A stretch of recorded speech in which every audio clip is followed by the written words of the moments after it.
And I can hear you. Okay. Oh, good. Let me go live here. Whoa. I did what you did. I closed out and I came back. And Yep. Hey, I was hearing everything you said. Oh. I could hear everything. Wow. I could not. It would not pick up my my voice. No matter what I did, it would not pick up my voice. Wow. Okay. So when I went out and closed everything out and came back, then that's when it picked it up. Yeah. It picked it up. Yeah, that makes sense. So. Oh, what's going on here? Check your there we go. Encoder settings. It's frustration. Yeah. Your show will go live in 5 seconds. Wait a minute, I'm not even ready yet. 3, God, let me see. 2, we haven't had a chance to talk. Yeah, hang on. Let me do the countdown. Blog Talk Radio. There we go. This is All About Wine, the talk show dedicated to the wine industry since 2009. Featuring winemaker, cellar master, vineyardist, and tasting expert, Ron. Basically, what we're trying to do on this program is just trying to educate people and trying to make wine less confusing and more friendly. From coast to coast and around the world. You know, we really have had some neat people on the program. I love that. Post your questions and comments during the live show on our Facebook page at www.facebook.com/allaboutwinebtr. Again, that's www.facebook.com/allaboutwinebtr. And now, All About Wine is on. Here's Ron.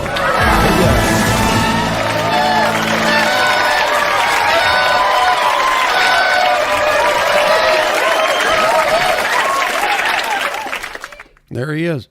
And we are live. And there he is, and we are live. Oh, Ron. Hello, Ron. Wow. Did he take him out again? There he is. Can you hear me? Now I can, yes. Oh, jeez. What is the word here?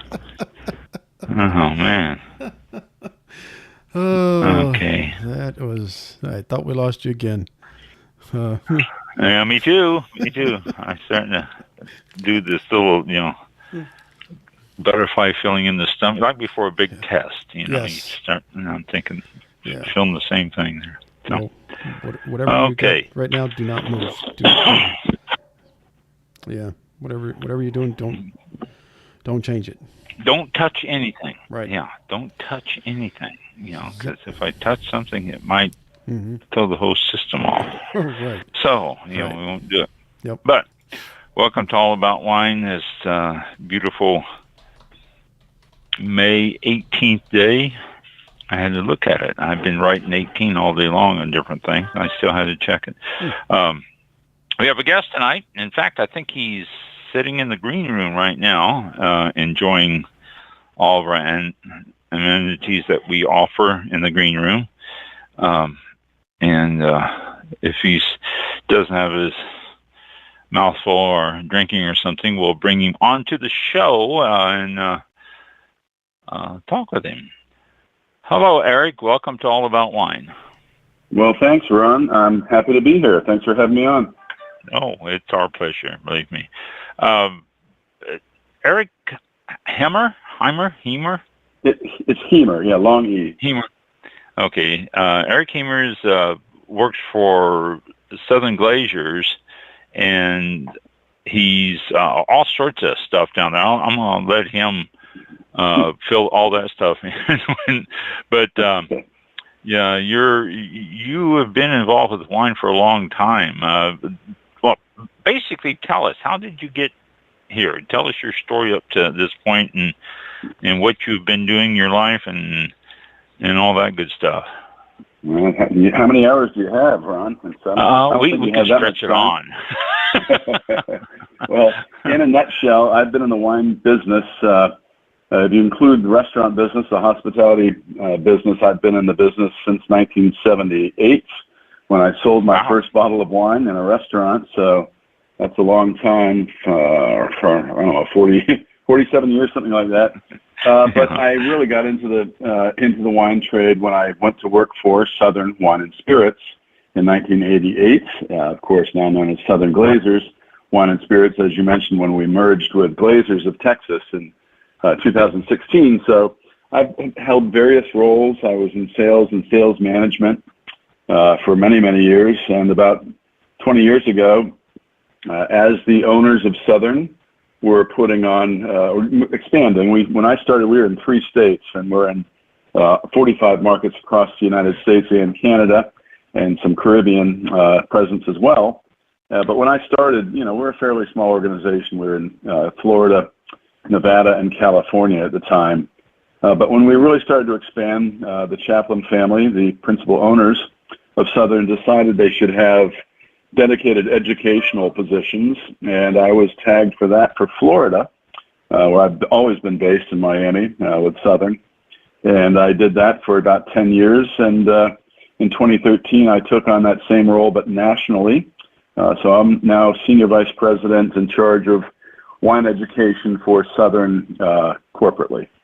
And along the way, I picked up some certifications. I'm a certified wine educator with the Society of Wine Educators. In 2003, I became a Master Sommelier with the Court of Master Sommeliers. And in 2013, for me, the crowning achievement was Master of Wine. I was inducted into the Institute of Masters of Wine in 2013. So I think I'm about done with certifications. I don't think I have a stomach for any more. So. Well, since you mentioned those 3, the educator and master, can you tell us a little bit about what it requires to take those and get those certifications? Sure. Well, let's focus on the top 2. Not that there's anything not worthy about Society of Wine Educators and Certified Wine Educator, but we've got quite a few of those. Master Sommelier and Master of Wine were multi-year pursuits, and they're very different. The Court of Master Sommeliers, as I think many people know, it's really focused on on-premise, restaurants, hotels, and it's not just about wine, it's about spirits and other related beverages, and it entails not just theoretical knowledge, but the ability to identify wines blind in a very fast, rapid manner, and also service, the service of wine, the hospitality of wine, and all the things that go along with that. Very, very important in the Court of Master Sommeliers. And there's several levels that you have to pass before you get to sit for the master level, but it's comprised of 3 parts, and they're all verbal. So you go into a room, and it's held over a period of days, and you have just a short period of time, 25 minutes, to identify 6 wines blind, down to grape variety, region of origin, and vintage as closely as possible. Then the theory exam consists of multiple questions, typically around 70 questions, and the examiners just ask you questions, and they can range throughout the world of wine and spirits and related beverage and service. And a lot of it is very, very minute, trivial detail that has to be memorized, but there's a lot of it. And it's, when you're being peppered with questions verbally, it gets a bit nerve-wracking. So, you have to really go in there prepared for this. And then the third part is the service exam, perhaps the most important exam for an aspiring master sommelier, because that's what the court's all about, is the top level service in the hospitality restaurant industry. And it's challenging. You have to perform various tasks and answer questions while you're doing it, such as decanting red wine and opening and serving champagne, and the business of the sommelier, doing math in your head. It always helps to be good at that, so you can figure pouring costs and all that sort of thing table side. So it's a lot of quick thinking on your feet. So that's the Court of Master Sommeliers program. Very, very different is the Institute of Masters of Wine. Coincidentally, both of these programs were London-based originally, and they've really become international programs. But the Institute of Masters of Wine is all about wine, and it's about wine from the ground up. It covers, and it's all written theory, so it's all written exams, the theory, the tasting, and then there's a research paper that has to be submitted at the end. So it's kind of like getting a PhD in wine. So very, very deep level of knowledge. Yeah, it's a very challenging program. So I was very fortunate and happy when I completed the third and final leg of my Venice Triple Crown, if you will. Yes. Was there are limited numbers of masters of wine too, aren't there? I mean, it's not like there's hundreds and hundreds. There are 400, just over 400 worldwide. The court of master sommeliers is just about 235 worldwide, and then there's only 3 of us that have both titles. Oh wow! Well, yeah, wow, so it's pretty rare circle. Yeah. Yeah. That's great. But I want to point out too that for listeners out there, Southern Glazers is a distribution and education place. They distribute all sorts of spirits, so it's not just wine. They come under. So that's right. Just let people know that. So we were going to talk. One of the first things, and I'm glad we finally got John, because we've been bouncing back and forth for like 3 months now. It seems like trying to get a time that's good for both of us to get you on here. So I'm glad you finally made it. One of the things that we first started to talk about was the no alcohol and low alcohol wines and the big upward trend of that right now. And you were suggested by the young ladies that I corresponded with that you are knowledgeable in this area. And I brought it up on a show a couple months ago about this no-low trend that is happening now. And I just want your input and tell us about it and why and what's going on with this. It seems odd to me. I mean, I don't know. It just personally, it's hard for me to wrap I get it. Well, we're probably a little bit older. No offense, Ron, but you and I have probably been around the block a few times. And this is a trend that I think is being driven by younger consumers, and it is definitely growing. I think there's a couple of reasons behind it, and one of the primary drivers is sort of the better for me movements. A lot of people are concerned about what they eat and drink and concerned about their health, and we know that overconsumption of alcohol is dangerous to your health, and so I think that's sort of the driving factor behind low and no alcohol wines.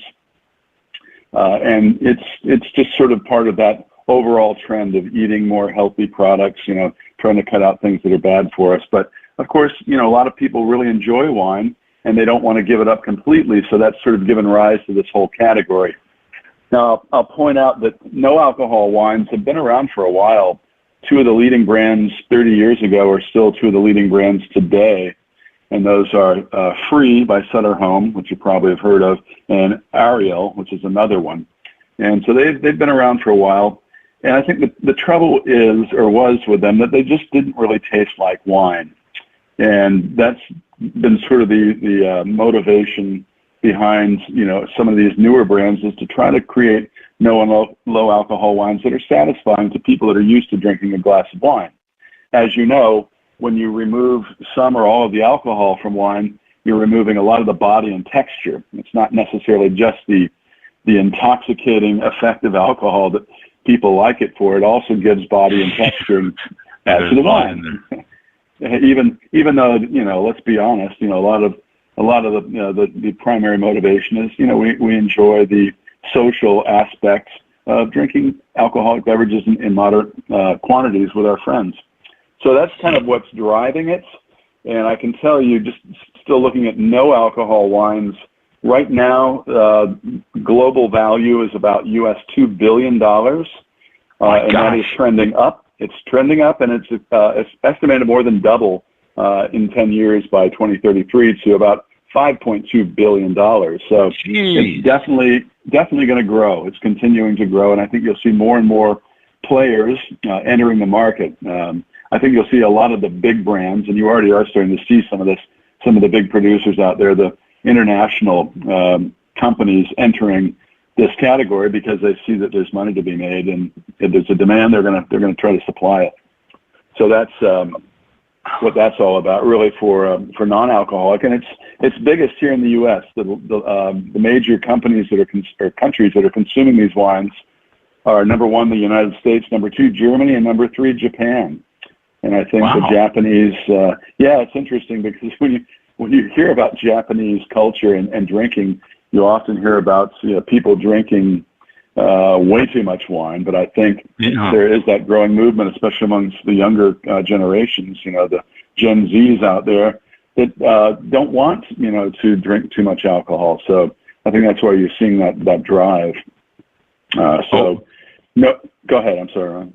No, people used to come into the winery when I had the winery open, and they said, you have non-alcoholic wines, and I'd say, well, I'll go down to Publix. It's called Welch's, and it's sitting right down the shelf. Right. I mean, but which leads me to the point. You take the alcohol out of wine. How do you keep all those flavors and stuff? And I mean, the concept is very difficult for me to understand. What do they do to get the alcohol out? Well, I'll tell you, one of the problems is it can be fairly expensive to use the technology to de-alcoholize wine. But basically, there's three, especially speaking about no alcohol wine, and when we're talking about that or non-alcoholic wine, we should let people know that the standard definition is less than 0.5% alcohol. And of course, that's just a tiny fraction, but that's the standard here in the United States. But there's three methods. The most commonly used one is called vacuum distillation, and what they do there is in a closed tank, pressurized tank, the wine is heated just to the point that the ethanol, the alcohol in the wine, boils off, and you can take that all the way down to 0.5% or less by volume. And what happens is, with a strong vacuum, as the alcohol vapor starts to boil off, and it boils at a lower temperature than water, it is sucked up by the vacuum, and it separates out the alcohol then from the remainder, which of course is water and all the different phenolic compounds that give you aroma and flavor and color. So you keep that without the alcohol, and basically that's how you're able to maintain, the qualities that people like, that wonderful color, the aroma, the flavor, but without the alcohol. So that's the first one. Then the two other methods are a little bit more expensive. One is called reverse osmosis, or RO, and this is basically a filtration system. It's used for water and all kinds of other products around the world. But this is another method that just sort of separates the alcohol molecules from the rest of the wine by putting it through a very, very dense filtration system, and that's expensive. A lot of people have to take their wine to a special, place to do this reverse osmosis, and it's expensive because the cartridges are very expensive membrane cartridges that have to be replaced on a regular basis. The third method is called spinning cone, and this is basically also a vacuum, and sort of an advanced form of vacuum distillation, which you can think about that with these rapidly spinning cones creating centrifugal force. So it's a vacuum, and it creates this little thin film of wine, which is a faster put through, and it's also lower temperatures. We're talking about 35 to 45 degrees Celsius, and just for a very brief period of time, about 25 seconds. And that lowers the alcohol very effectively. So it's kind of high tech, and that's why you don't see lots and lots of brands, and most of the ones that do it, are large producers that can afford the technology. And that's no alcohol wine. So those methods are also used to create low alcohol wine. And I know you want to talk about that as well. And lower alcohol wines can be defined as between 7 to 9% alcohol by volume. And, as your listeners know, table wine typically runs between 12 and 15%, depending upon the type of wine. So we're talking about half of the typical alcoholic volume. And in addition to those three methods, you can also do it by harvesting fruit that's underripe, has less sugar concentration, and therefore less potential alcohol. So that's one method, and you'll see some of these lower alcohol Sauvignon Blancs from New Zealand on the market, like Brancott has a wine called Flight Song, which you may have seen out there, and then there's Kim Crawford's Illuminate. And these methods, these wines typically use early harvest, as well as some of the other technology like spinning cone. So, for example, Kim Crawford will use spinning cone to reduce the alcohol to below 1% on 60% of the volume, and then 40% of the regular alcohol base, at around 13%, and then blending them back together, and you get a final alcohol blend, a volume of about 7%. So that's sort of an ingenious way to lower the alcohol without losing aroma and flavor. One of the reasons people love New Zealand Sauvignon Blanc is for that wonderful aromatic intensity that it has. Yeah, and then of course you can just blend lower and higher alcohol wine together to lower the alcohol. So it's a little bit easier to make lower alcohol wines than it is to make no alcohol wine.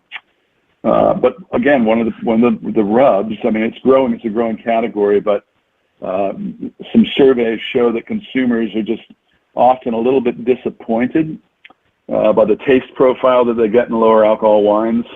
Because again, when you remove the alcohol, you're removing some body and some texture, and not necessarily the alcohol, but it's just, so the same consumers that are going for, de-alcoholized wines or no alcohol wines are also the ones that seem to be driving the market for lower alcohol wines, which is still substantial. It's over $1 billion in U.S. dollars around the world, and it's forecast to grow over the next 4 or 5 years at about 30%. So it's not going away, and I think you'll continue to see more and more brands entering the marketplace, but it's kind of rough waters right now, and I think there's a lot of competition. And of course, often people expect, wow, there's less alcohol, it costs less now, right? But that's not the case. The retail is about the same as it is on the regular alcohol wines from Kim Crawford or Brancott or some of the other brands. Maomi, a very popular California brand, has just come out with a lower alcohol Pinot Noir. It's about 8%. And another factor here too that we should really mention is not only are the wines lower in alcohol, but they're also lower in calories. And some producers are even billing it not as low alcohol, but as low calorie, which is not deceptive, but it's a little bit disingenuous because they're appealing to people because they're watching what they're eating and watching their calorie intake, but they don't tell them, it's also less alcohol too. But but that's a pretty. We've always had these wines that have ranged between, say 8 and 10%. They've been out there for a long time. You can find those, in different areas and in different wines, whites, and they tend to be a little bit sweeter and stuff. But you've always had all of this lower alcohol level there. And again, I used to always tell people, a good way to tell the sweetness of the wine is the lower the alcohol, usually sweeter. The higher the alcohol, the drier it's going to be. And I said that's just a very basic way to look at wine to try to find if you want something a little bit sweeter and all that. But if they're picking them early, then that rule's just down the drain. Well, not necessarily, because if you look, for example, at let's take New Zealand Sauvignon Blanc, where it's commonly early pick, because they're trying not only to reduce the alcohol, but also to get that really herbaceous, grapefruit intensity that people love. And you're making a dry wine, so you're fermenting it dry, but there's just not enough sugar to get the alcohol up beyond, 10, 11% alcohol. So you're still getting a lower alcohol dry wine. But the ones you're referring to, absolutely, German Riesling's probably the most famous example of wines that range anywhere from 7.5 to 10% alcohol. But the key here is, as you mentioned, they're sweet. So the residual sugar is giving you calories. So they may be lower alcohol, but they're higher in calories. So that sort of flies in the face of, the reason that a lot of people are, sort of attracted to these lower alcohol wines is because they do like the lower calorie content too. So you could also look at Moscato d'Asti or other sparkling sweet wines from Italy that are only 5.5% alcohol, but they've got a lot of sugar too. A lot of sugar. So, yeah. And that's just, and do you think, and this is just, I know your opinion, but do you think it's a trend? I mean, you say in a couple of years we're going to look at 5 billion worldwide, but as anything, it peaks and then it starts coming back down again. You think it's going to happen with this low alcohol and no alcohol trend? Yeah. And I think you'd have to differentiate between fads and trends. And I think, some fads come and go every day, and, not just in wine, but in fashion and all kinds of stupid things that people do. But I think, trends, tend to be longer term. And I do think that this is not going away. I think you're going to continue to see this. And, you'll recall the fairly recent backlash against super high alcohol wines. Common for a while there for Napa Valley producers to be making 15% alcohol wines. But, after 2 glasses, you're intoxicated, and people have finally said, look, I've had enough. I want to enjoy wine without getting hammered. And plus, it's hard to pair food with wines that are that intense. So I think along those same lines, you're going to see some moderation. And why not? I think, we have the technology. As long as you can, make the wines taste good and approximate what they're used to good enough, people will continue to buy the wine. So yes, to answer your question, I think it's a trend that's going to continue to grow, and I think it's going to be with us. It'll probably level out, just like White Zinfandel leveled out. But White Zinfandel we still sell millions and millions of cases of White Zinfandel a year in the United States, and a lot of people said, "Oh, that's just a fad. It's going to go away." And here we are, 45 years later, and it's still with us. It's still selling so many. Yeah. Exactly. So, I'm not really going out on a limb. I think I can put my money where my mouth is. I would bet that this is not a fad. It's a trend, and it's going to be with us for quite some time. Just like Prosecco, another one that 25 years ago we had one brand of Prosecco. Now we have, I don't even know how many. I mean, it's probably 50, and they all sell. All over. Yeah, it's amazing what's happening with that. Do you think? Well, I don't know. I go back to the millennials and Gen X's and Gen Z's and all that, who are really the ones that are driving this, it seems, more than anything. And as they get older, you still think they're going to continue buying it? Or are they going to transition to a higher alcohol wine too? Yeah, that's a good question. That's the same question every marketing organization in the wine business is asking themselves right now, because Gen Z has not embraced wine the way previous generations have. Certainly not the way us baby boomers have.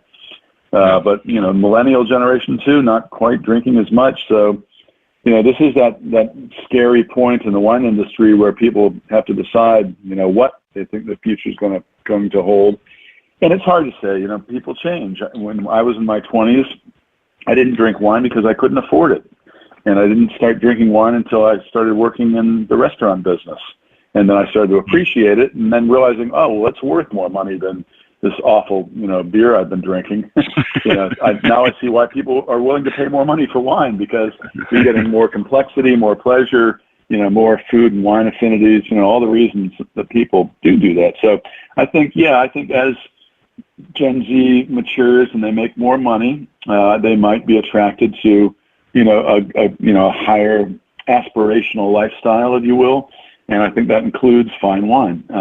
I don't think they'll ever drink as much wine as some of the previous generations do. But I do think that as their palates mature and become more sophisticated, they may incorporate, higher quality, higher priced wine into their, weekly repertoire. Although I know young adults now that are in their early 30s that never drank alcoholic beverages for the most part at all, that still haven't really embraced wine. They're drinking cider, they're drinking hard seltzer, the bane of the wine industry, and other things. So that's a scary term, hard seltzer, when we're on a wine show. I know. I don't. But it's really hard to say. But I think I always look at my daughter, who is now in her late 20s, and she never drank wine at all. But now she's starting to realize that good wine can really enhance a meal and make even simple meals taste better. By the addition of something like an inexpensive Chianti Classico, which you can have for under $20 a bottle. I think once they get it, then I think they're going to come back and do it again. And that's very true too. I don't drink no alcohol wines. I used to have the free way back years and years ago, and I think I can still taste that nasty taste in my mouth. And it just turned me off to it completely then. And I don't buy it because if I'm going to go down, I'm not going to spend money on something that that recalls bad memories. Yeah. Have you had no alcohol? I've lately? actually tasted quite a few lately because, I work for a very large distributor, and many companies come to us with new wines to try, and some of them I've tasted, and they're actually pretty good. Again, they're never going to replace the original, but some of the sparkling no alcohol wines that I've tasted lately, I think are pretty darn good. And one of them is from the big Cava house, Freshenet. Everybody knows the black label. Well, they've come out with a new line called Glazer, and they make a rosé and a white sparkling wine at about the same price as the regular Cava, and it's actually good. I mean, it really tastes like sparkling wine, like Cava. Again, on the body, it really still lacks a little bit of that texture from alcohol, but I think the CO2, the carbon dioxide bubbles, really make up for that lack of texture in still wine. So I think sparkling wine, no alcohol sparkling wine, might have a leg up on still wine because of the addition of the bubbles. The bubbles make up for a lot. So wow! I had that now. I thought that was really good. Yeah. Yeah. Well, I'll have to try that. I didn't. Like I say, it's just I've continued this prejudice against the no alcohol wines for so long that it's hard for me to imagine. And I'm sure they've improved, as everything over the years will improve as they work on it. I mean, it's just natural progression. But that sounds interesting. And even Sutter Home Free, which I too remember, the early attempts for them to make a good tasting product. It wasn't very good, but they've done a pretty good job too. And they also have a sparkling wine available, and also in cans, which is a really popular format, single serving cans. So Sutter Home Free sparkling in a single serving can, I think, is going to do pretty well. And their Chardonnay, looking at the Chardonnay, it's up about 20% over last year on a pretty large base. We saw a lot of Sutter Home Free. So I think there is hope for the quality of de-alcoholized and low alcohol wines as we go forward into the future. So, and that's the key, I think, is the quality. Yeah. Absolutely. I'm one of those boomers that had that back when they first came out with it, and you went ooh, and you just never touched it since then. And right, first impressions, first impression has hung with me, and you just walk right past the no alcohol section of the store and went to the others. True. You mentioned cans. Go on. Mm-hmm. No, I was going to say you and I are probably never going to completely embrace no and low alcohol wines, but I think we can appreciate them for what they are, and for the target consumer, I think it's a wonderful alternative. And I should also mention too that recently I've had Stella Rossa. Everybody's probably familiar with Stella Rossa. It's a very popular wine. It's the #1 Italian imported wine in the U.S. in terms of sales, and they also have some interesting no alcohol wines too that are flavored wines. One of their big reasons for success is their wines that are flavored with other fruit flavors, like their Ruby Rosé grapefruits. They've got an orange Moscato and a few others. And I think the addition of that fruit essence makes up for the lack of alcohol too. But again, they're sweet, and it's not for everybody. It's not for you, Ron, not for me. But there's a consumer out there that likes this sort of thing, and I think a little bit of sugar covers up, a lot. So there's that category too. Yeah, and that's something I'm finding with the again, the Gen Zs, Gen X, millennials. They tend to go for sweeter wines, and because of that, everybody's saying, well, the boomers are buying a lot of the wine.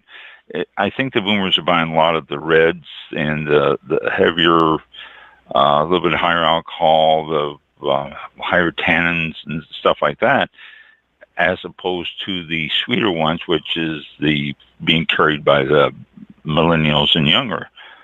Yeah, I think that's a natural progression. I think as as your palate matures, you tend to go to drier and drier wines. And again, I look at my daughter as a sort of test market for that because, like most kids here in the U.S., you grew up drinking sweet fruit juices and sweet sodas and that sort of thing. And as you become more sophisticated and realize that wine and food go together, that's when their palates start to dry out a little bit. And I think you'll see that, with a lot of people. So I do think, going back to our previous point, that as these generations mature, they will at least try, if not embrace, what we consider wine. Try wine with normal levels of alcohol. But anyway. Yeah, I'm always reading trade journals and stuff like that in the wine business, and they're always going on and lamenting about the fact that, oh no, when the boomers die, the wine sales are going to drop and all. And I don't know. I don't think that's going to happen. I think the younger generation is going to continue and increase their purchase, but I don't know. I may be wrong. We'll see.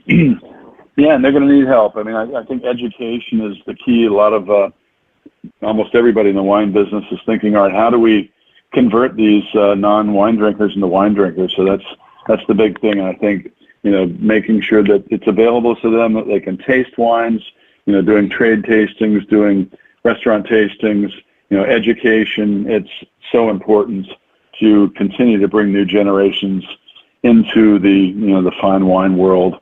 And once they're here, they appreciate it. But it's going to take a little effort to make sure that we have that continuity going forward into the next couple of decades. So, and it is very mine too. It's very important. I mean, I spread around. I love to see young people getting involved with wine and stuff like that. And all my grandkids will say, "Grandpa, tell me about wine." And it's just I like that question or that comment because it gives me an opportunity to introduce something more than just here's some soda pop wine and get away from that stuff.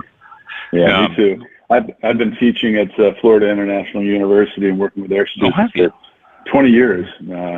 Oh, wow. One of the most satisfying things I do is working with young college students that are in the hospitality management programs and introducing them to the wonderful nuances of fine wine. That's one of my big passions these days. When I had the winery open, Florida State's winery open, Eckerd College down in St. Pete. St. Petersburg, sure. Yeah, I used to go down there every year and do a presentation on on their week of don't drink and drive and all that. And I'd have me in as a guest, and I talked to them about wine, and it would they'd have to cut it off at 60 students because everybody wanted to sign up for it. It was just amazing. Yeah, really popular. Kids. Yeah. Oh yeah, it's amazing. Yeah. Yeah. And we talked about wine. It was. And some students they heard it coming in, and I'd see them like 3 years in a row. And I said, were you old enough to drink? And they had to be. They wouldn't let them in the program unless they were old enough. And it was always nice to see them so involved in it and asking questions that were intelligent. And I love stuff like that. That was really a lot of fun. Me too. Yeah, you see the light bulb go off, and you're like, "Yes, I've got them." Exactly. Yeah. And you really do see the light bulb. You really do, yeah, you really do. I mentioned something. You mentioned something earlier, and I want to. In cans, that seems to be growing more than anything right now. Yeah, well, we can just call it alternative packaging because it's not just wine in cans, but bag and box and Tetra Pak and all these alternatives to glass bottles, even bottles that are made out of other materials, are really popular for several reasons. One, concern for the environment, and the other one, the big one, is portability. You can take a wine in a can to the pool. You can take it to sporting events, to the beach. I mean, a lot of places that glass is not allowed. These other alternative packages are. And I think that's what's really driving it. And what held it back early on was just low quality wine. But Today you can get very, very good quality wine in all of those alternative packages. So that's a huge growth category. But I think that's a topic for another episode. I hear the missus calling me for dinner, and if I don't get to the table before while my dinner's still hot, she's gonna be mad at me. So I think we have to call this one for the evening, Ron. So, but I want to thank you so much for having me on. It's been a pleasure. Oh, it has been a great pleasure for me also, and I'd definitely like to get on and talk about some more stuff, like alternative packaging and and whatever happened to Paperboy bottled wine. Are you familiar with those? Oh yeah, yeah. It sounds great. Hey, let's set it up, man. I'd love to come back. Okay, we'll do that. I'll get a hold of our Sophie. I think her name was Sophia. Yeah. Sophia. Okay. I'll get a hold of Sophia. Sophia. Shout out. Yeah. And we'll get you. Have a good evening. Thank you for joining us, Derek. Enjoy your dinner, and we will talk to you sometime soon. Okay, Ron. Thanks a lot. Okay. Take care. Thank you. Bye-bye. Bye now. Okay. All right. Yeah. Dinner is important. I had so many more questions for Eric. Yes. So many more. Yep. Well, but that's the reality of it. It's dinner is important. That is. And he's in southern Florida. And yeah, I didn't realize that. I down in Miami. I saw the area code and I go, "There's no way that's him," because I didn't recognize the phone number and I didn't know he was in Florida to begin with. But then I'm thinking, okay, southern. Hello, aren't we southern? But yeah. So he worked for Southern Glazers. Yeah.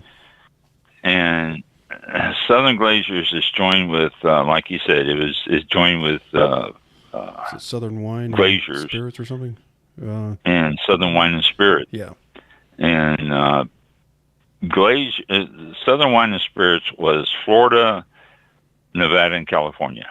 Those three states, and they were big in Florida. They were the big dog. I mean, the big dog in Florida, as far as distribution goes. And when I had the winery, there is a 3-tier system in Florida. In fact, there's a 3-tier system in almost every state. You can be a manufacturer, you can be a distributor, and you can be a retail. You cannot hold all 3 licenses. We had all 3 licenses. Florida State's Winery had all 3 licenses. I think it was a glitch more than anything, but we were able to hold all 3 licenses. Couldn't transfer them. I was trying to give them to somebody else, and we couldn't do it. But most of the places, you can only hold 2 licenses. So you can either be a manufacturer, a retailer, or a manufacturer and distributor, and retailer. And most people went for manufacturer and retailer. And then if you wanted stuff distributed anymore or anywhere, you had to go through a distributor, which was Southern Wine and Spirits in Florida. And I didn't like Southern Wine and Spirits in Florida at all, because they were so big. They would take your wine or whatever it is, and I say wine because that's wine. They take your wine or whiskey or beer or whatever, because they handled everything. They would put it in a store, and they would say, market at this price. And then if for some reason it didn't sell after a couple of months, or somebody didn't pick it up, because it happens, especially with new products, Southern would go in there and say, okay, reduce it by, 15%. Wow. And then they would, then it would sell, but then they would give the people, the winery, the reduced money for the sales without our authorization or anything. They would just want to sell it. So if I normally sold a bottle for, say, $15 at the winery, and they got it and were distributing it, and they put it in the store for, say, $17, so that the store can have a couple of dollars profit, and I would get, say, $13 from it, because then Southern would take a couple of dollars profit. Excuse me. Then if it didn't sell, they would say drop the price. Well, Southern would still get their $2, and the store would still get their $2, but I would then start getting less and less for my bottle of wine. Or if I sold beer, if I made spirits or anything else. Mm-hmm. So it would start cutting into my money and not the stores or theirs. And I'm just using these arbitrary numbers. So it could be substantial. And that's one thing I was not real thrilled about using a distributor. If people are familiar with your product, then it will sell. If they're not familiar with your product, it doesn't sell well. And that goes for everything. Everything on the, you go in the liquor store and most people just gravitate right to their same thing all the time and they don't vary, which if you're listening to this, vary your purchases. There's lots of great wines out there. But the Southern was enormous in Florida, Nevada, and California. Southern Wine Specialty. Glazer's was in Texas. That was their stronghold there, and they were enormous there. And they're also, what do you think, in 19 states now? All the southern states and all that is now Southern Glazer because they went in together. Yeah. And they're a big distributor. I don't know if they're in New York or not up in the East Coast any further. I don't know. I don't even want to guess because I'm not sure if they're out there. But they are one of the Southern was a big dog. When they joined with Glazer's, they became a big dog. They are one of the biggest distributors in the country. And because of that, they can dictate. Somebody says, I want my product distributed, and they look at it and they say, no, we're not going to handle it. And so then they have to go to somebody smaller, or they say, okay, well, we need, 1,000 cases, and we're only going to pay you this much per case. And you can take it or leave it if you want to distribute it all over the country. It's just because they're big, they can do stuff like that. And it's good to hear Eric telling me how they're doing other things like education and doing stuff like that, because to me that's more important and a very important step in the distribution aspect around the country, because the way the laws are in this country, and anytime you try to change the laws in this country so that you don't have to go through a middleman, you don't have to go through that distributor, because of places like Southern Glazer, and there's like 4 others around the country that are almost as big or just as big. Because of those, they are so strong in their lobbies and stuff that we can't get anything changed on the federal level. So I'm done with my soapbox on that. It was a good visit with Eric. Oh, yeah. And it shows they have a North American footprint on their website, and it says territory spanning 45 U.S. markets plus Canada, and that they have a local team. They got 42 plus distribution centers, 7,000 brands. Looks like 6.4 million customer deliveries annually, and they list all the states and the contacts and everything like that. So 45 out of, what are we at, 52 states, 50 states? I forgot where we're at. Only 50 yet. Is it 50? I thought we bought another one. Only 50. I forgot. I thought we bought some. We didn't pick up anybody yet. Oh, okay. We might. Yeah. They list even Alabama and God, there's what was that one that was having trouble distributing wines and all that? Alabama. Yeah. Alabama. Yeah. They have an office in Ridgeland, Alabama. They have an office there, so yeah, they list all the states and everything. So it's kind of good. Amazing, though. Yeah. They're enormous. It's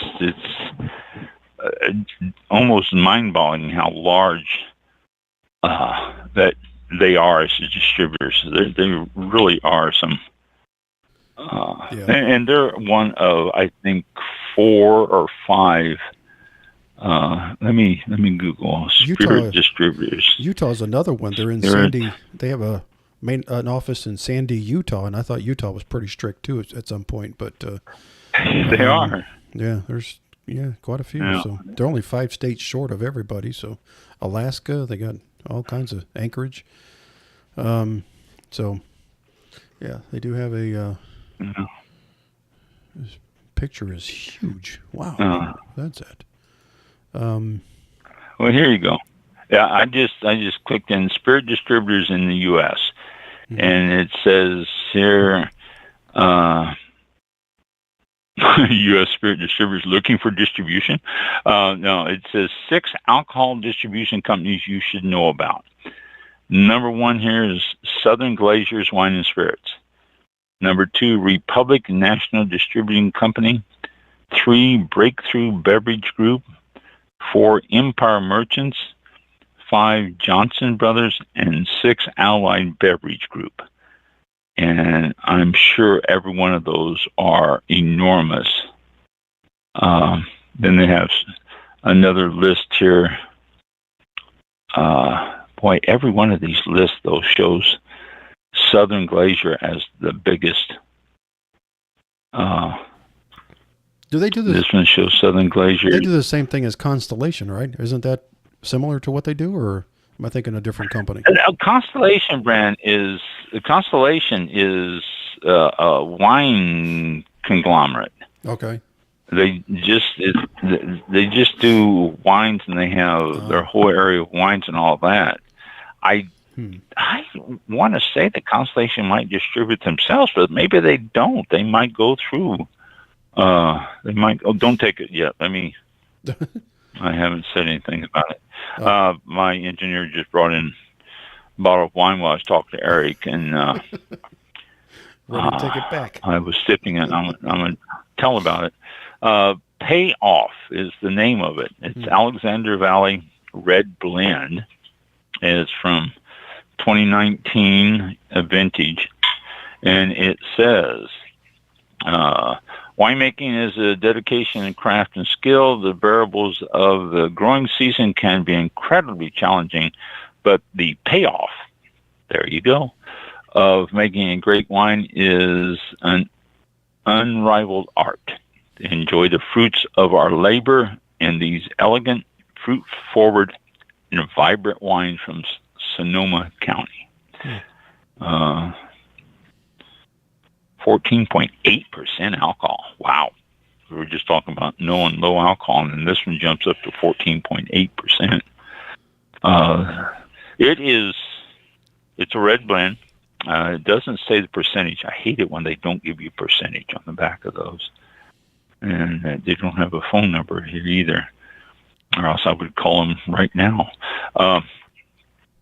But it is a nice purplish color. For those of you into legs are pretty decent, rather slow. Getting berry aromas. Surprisingly, I'm getting a little bit of black licorice, which I hardly ever pick up, but this really does give it on this.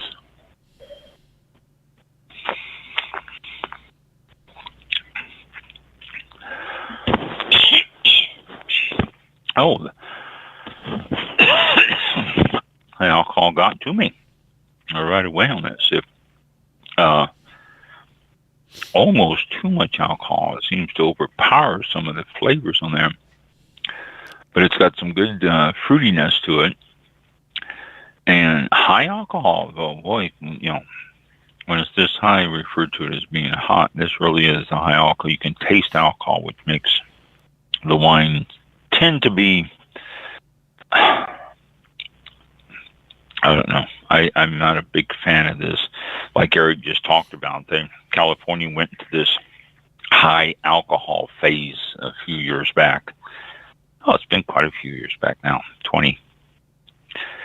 And when they did that, they were making red wines that were up into 17, 18 I even saw a couple at 19%, and people went, "Whoa, wait a minute! All you can do is just burn your throat on these. If we want a whiskey, we'll drink whiskey. We don't want our wines to be that way. We want to taste the fruitiness. We want to taste all that other stuff." And so they backed off, and they came back down to lower alcohol. Another thing on alcohol too, once it hits 17%, the government taxes you at a higher level. And so you'll see wines that are below 17%, simply because once they hit that 17% mark, it becomes, well, like ports and sherries and all that. Those are higher, and they are taxed at a higher level. So, but it's good, but hot. It's that high alcohol, high. See, it feels like acid to me. I can understand what you're saying, because that high alcohol gives that little burning sensation in your throat, So, but Payoff is the name of it, out of Sonoma County. It's a good wine. I was talking about the alcohol, but it's very good. It's got some nice, berry flavors to it, and the aftertaste is pretty good. A lot of tannins in it too, and I like the tannins. Tannins.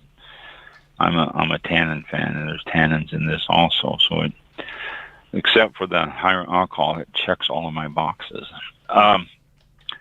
So before she came in and take it says, this particular article I just discovered is top 14 wine distributors in the United States. This is USA Wine Ratings by Beverage Trade Network.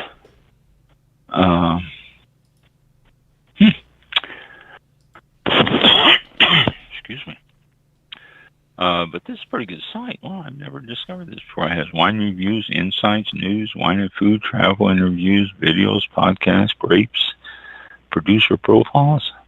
Now, let me click on save this as a bookmark. Okay. But the first one here, Southern Glazer's Wine and Spirits are America's largest wine and spirits distributor. It was founded in 1968 in Florida. It then expanded from Florida to California in 1969. It provides services to 36 states and 1,178 wineries, as per Wines and Vines Analytics. As per Forbes magazine, the firm generated $16.5 billion in sales in 2016. It sold 150 million cases of spirits and wines in 2016. So that's obviously the last date. So probably higher in 20 and 21. Headquartered in Miami, it serves 36 states, has 126 offices. U.S. wineries represented 1,178. Chairman is Harvey Chaplin. Vice Chair is Bennett Glazer. CEO Wayne Chaplin. And the president is Sheldon Stein. So there's the rundown of Southern Glazer's Wine and Spirits. They're the biggest one by far in the United States. Republic National Distributing is next. Breakthrough Beverage Group. Then Young's Market Company out of Tustin, California. There you go. Breakthrough is in New York, and the Republic is out of Grand Prairie, Texas. I've heard of Republic. I think Republic is in Florida also. So is Breakthrough. I've seen them. Johnson Brothers Liquor, Heidelberg Distributing, Wine Warehouse. There's another one located in Los Angeles. They only cover California, but they do quite a bit of business, though, just in California. Cover 104 domestic wineries and rank 7th as a wine distributor. So, wow, one state. Martignetti is next. Empire Merchants is located in Brooklyn. They serve 3 states right up there in that area. Winebow Group out of Virginia. Frederick Waldman out of New York. There's another one. Allied Beverage, New Jersey, Moon Distributors in Little Rock, Arkansas. And that's top 14 there. So, a lot of distributors, a lot of different distributors, and Eric works for the biggest one in the country. Impressive, I have to say. Southern Glazer, Southern. I used to always just call them Southern. Now they go by Southern Glazer. I don't know when they merged. I think he said they merged in 16 or something like that. So yeah, 2016. Yeah. Yeah, 2016. Yeah. Was one other thing I was going to mention tonight, and I forgot what it was, and I guess it wasn't important. No, I guess not, because I can't see it laying here, because I always leave myself notes if I'm going to talk about something, and I have no notes. So, okay, well, I guess we are finished for the night. Wow. Just, so, yeah, it's a good guess. I will get him on again. I will talk to Sophia, and she was our contact, and I will get him on again because I want to talk to him about canned wines and box wines and Paperboy. And it sounds like remember we talked about Paperboy, what was it, a couple of years ago, I think now, about the bottle that was going to be a paper, wrapped in paper, made in paper, not just wrapped, but actually made in paper. And we talked about that, and then it just disappeared. We never heard anything more about it. So it sounds like he knew about Paperboy. So definitely have to get him on again. It was interesting talking with him. The boy, I'll tell you what, though, you got to give him a more than a Yes.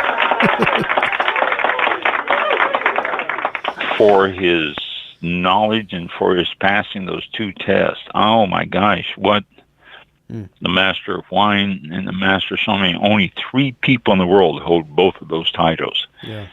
And he's one. That is just amazing. Yep. Major accomplishment. A lot of work. Yes. Yes. I just can't imagine. Okay, speaking of a lot of work. Yes. And a major accomplishment, we always have to give a shout out to Mike's show. Gosh.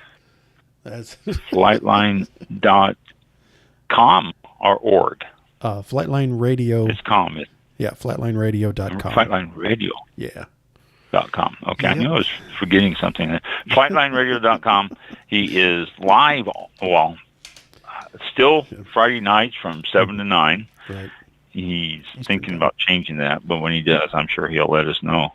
But the Flightline Radio is on all the time, playing all sorts of music and, just all everywhere on what they're playing. It's not just one type or one style or anything.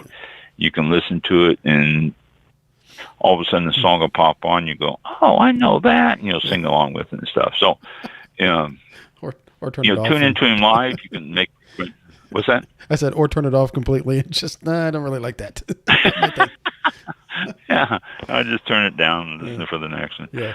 He will be on live, though, tomorrow from 7 to 9, and he takes requests, and he chats with you, and he does, private messaging chat, and he'll take your request, and he also has his own thoughts about lots of stuff that he'll bring up and keep you entertained for the 2 hours. So definitely tune in and listen. You can always put it in on the background. What I've been doing is Friday evenings, sitting down, putting it in on the background and doing stuff on the computer and just listening to him. And it's always interesting. So thank you. Flightlineradio.com. Thank you. Yep. Tune in anytime. Don't have to register or anything. Just tune it in. Yeah. Thank you. Thank you. And we run ads for the wine show, of course. We do that. I think they're on every hour on automation. Yeah, I Are they? forgot. Yeah, it's usually That's runs cool. every 15, 20 minutes or so. There's different ads, but I think there's only 2 running right now. So you hear 3 songs, an ID, and then the promos. So, thank you. We'll. What time is it? I don't even know what time. I don't know what monitor to look at to tell me what I don't the know. correct time is. 8:04. 8:04. 8:04? Yeah, 8:04. Yep. Unless you're on the other monitor, and it's 8:03. So, thank you all. Yeah, there you go. Thank you all very much for. On my phone, I think that says 8:05 now. Yeah, We'll be back on next Thursday, the 25th of May. That's the last show of May. Wow, it's going by fast. At 7 p.m. Eastern time. Yeah, and we will. Wow. Yeah, we'll be back then. So thank you all again for tuning in. Have a great week and weekend ahead. And take care. Thanks for tuning in. I appreciate it. Thank you. Thank you for listening, and be safe. Yeah, thank you. Be safe.